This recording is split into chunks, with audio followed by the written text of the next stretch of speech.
뉴스 속 경제 이슈는 더 쉽고 깊게, 최신 고용 동향은 더 빠르게 전해드리는 고용브리핑 365 시간입니다.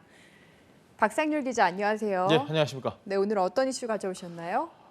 이슈픽 주제와 밀접한 신조어부터 좀 출발을 해보겠습니다. 바로 세포마켓입니다. 요즘 1인 미디어 시대라고 해도 과언이 아닌 만큼 이 플랫폼에 정말 수많은 사람들이 모이고 있습니다. 세포마켓이란 이러한 1인 미디어 플랫폼을 이용해서 제품을 판매하는 개인 판매자들을 말합니다. 세포가 분열하는 것처럼 유통구조가 개인 단위로 쪼개져서 생긴 신조어입니다. 저도 안 사려고 하는데 예. SNS 보다가 꼭 그렇게 살 수밖에 하나씩. 없죠. 그러니까요. 네. 어쨌든 이제 요즘에 보면은 판매 제품이 SNS로 많이 팔기도 하고 굉장히 예. 다양해졌다라는 느낌을 많이 받습니다. 맞습니다. 인스타그램, 페이스북 같이 최근에 SNS 상에선 의류, 정보통신기기 등과 같은 물품뿐만 아니라 문화나 교육 서비스까지 굉장히 다양한 거래가 이루어지고 있습니다.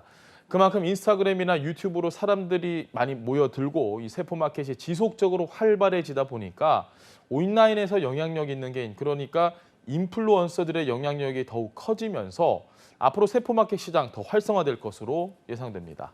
네, 맞습니다. 이 기업들이 또 이런 부분을 놓칠 리가 없잖아요. 그래서 유명 기업들은 인플루언서를 통해서 광고를 하고 아예 제품을 출시할 때부터 같이 하는 일도 많아지더라고요. 초창기에는 제품 홍보, 우리 제품 좀 홍보해달라 이렇게 의뢰하는 정도였다면 이제는 제품 개발 업체와 유튜버 혹은 인플루언서와 아예 협업을 하는 경우도 쉽게 볼 수 있습니다. 기존의 세포마켓은 인스타그램 등을 통해서 자신의 팔로워들에게 물건을 판매하는 SNS 채널 위주였는데요. 최근에는 백화점과 홈쇼핑 등과 협업해서 한정판이나 팝업 스토어를 운영하는 전통 유통 채널을 활용하는 경우도 증가했습니다. 그만큼 1인 마켓을 운영하는 인플루언서들의 인지도와 영향력이 더 커지고 있는 겁니다. 그런데 이 문제는 세포마켓의 성장 속도만큼이나 소비자 피해와 불만도 증가하고 있다는 겁니다. 네, 대표적으로 1인 개인 사업자에 의존해서 이루어지는 경우가 많다 보니까 예. 제품을 주문을 했는데 이게 제때 오지 않고 좀 기다리는 경우가 있다라고 하더라고요. 실제로 어떻습니까? 맞습니다. 이 SNS나 또 인터넷 블로그, 카페를 통해서 구매를 할 때 소비자 피해가 훨씬 더 많이 발생을 한다고 하네요. 지난해 1월부터 10개월 동안 SNS 플랫폼 거래 관련 소비자 상담 건수는 4,000건에 육박을 했습니다.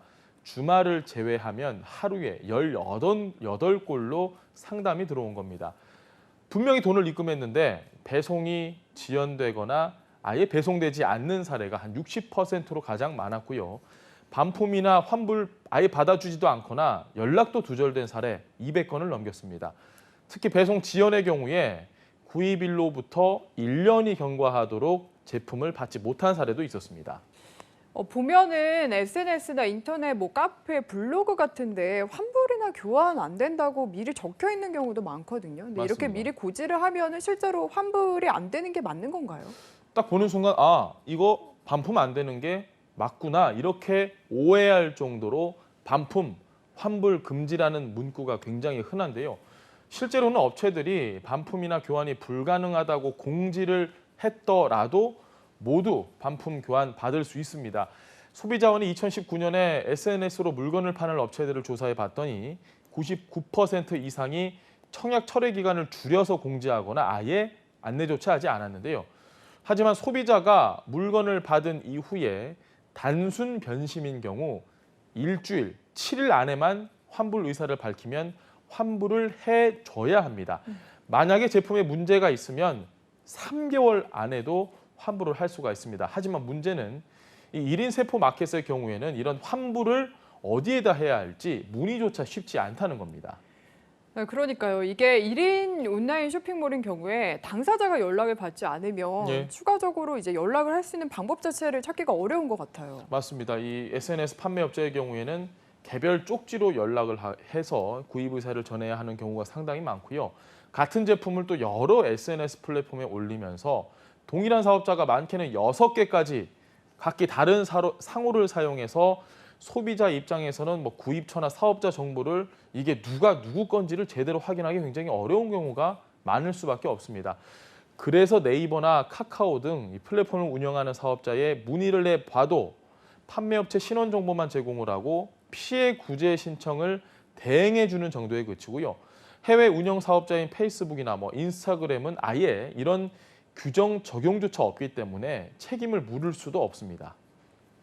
아, 참 답답할 것 같습니다. 예. 그리고 또 요즘에 보면은 라이브 커머스라고 하죠. 이게 생방송으로 하면서 이제 물건을 파는 경우들도 많이 증가를 한 것 같은데 이것도 역시 마찬가지로 소비자 보호가 어려운 경우가 많나요? 맞습니다. 이 TV 홈쇼핑하고 굉장히 비슷한 형태입니다. 라이브 커머스는 인터넷 방송이나 유튜브와 같은 동영상 스트리밍의 일종으로 분류되기 때문에 방송법상 심의에서 제외가 됩니다. 또 라이브 커머스를 진행하는 플랫폼 사업자 대부분이 통신 판매 중개자인 상황입니다. 그렇기 때문에 이 소비자는 플랫폼이 아닌 입점 판매자와 직접 분쟁을 조정해야 하는 실정입니다.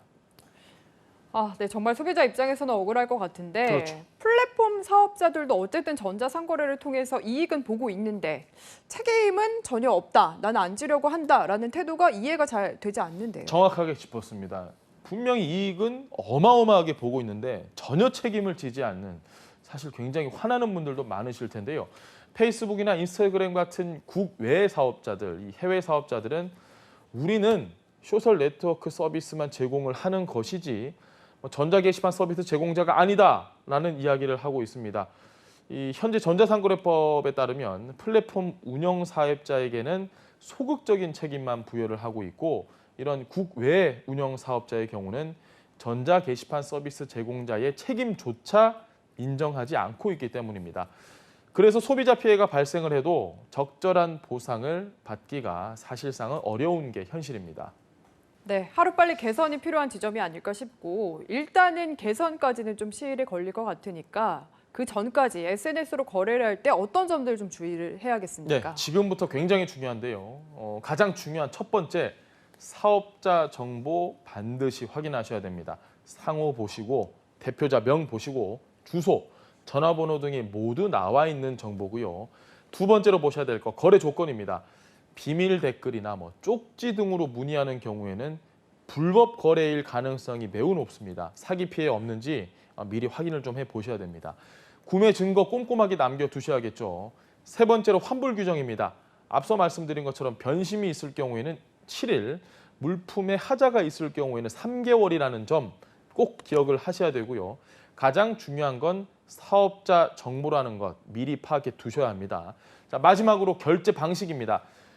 저희는 그냥 현금 받겠습니다. 현금 결제 유도하거나 신용카드 결제에 불이익 주는 거, 얼마 더 줘야 된다 이런 식으로, 이거 불법입니다. 가능한 현금보다는 증거가 확실하게 남는 신용카드 거래가 훨씬 더 유리합니다. 네, 그런데 이렇게 꼼꼼하게 챙겨서 거래를 하고 조심을 했는데도 피해를 당했어요. 네. 어쩔 수 없잖아요. 그 다음에는 어떤 조치 취할 수 있을까요? 1372 기억하셔야 됩니다. 1372 이 번호로 전화를 하시면 됩니다. 지금 자막으로 나가죠. 1372 소비자 상담센터입니다. 여기서 피해 구제 신청이라는 걸 할 수 있는데요. 이때 사업자 정보가 필요합니다. 제가 아까 잘 기억하라고 했죠. 판매자와 카카오톡 또는 댓글로 거래하는 사례 굉장히 많은데 이때도 개별적으로라도 사업자 번호 주세요. 꼭 사업자 번호 알아야 됩니다. 이게 없으면 소비자원에서도 딱히 구제해 줄 수 있는 경우가 없습니다. 그렇기 때문에 꼭 사업자 번호 아시고요. 공정거래위원회와 한국소비자원은 이번에 SNS 플랫폼 운영 사업자에게 판매자 신원 정보 제공 및 모니터링과 소비자 보호를 위한 자율적 개선 노력을 권고했습니다. 네, 작은 거래라도 SNS 거래 시에 꼭 꼼꼼하게 살피는 습관이 필요한데요. 기존에 없던 SNS 온라인 시장이 급성장하는 만큼 소비자 보호를 위한 제도적인 보완이 시급해 보입니다. 오늘도 박상률 기자와 함께했습니다. 고맙습니다. 네, 고맙습니다. 지금까지 고용브리핑 365였습니다.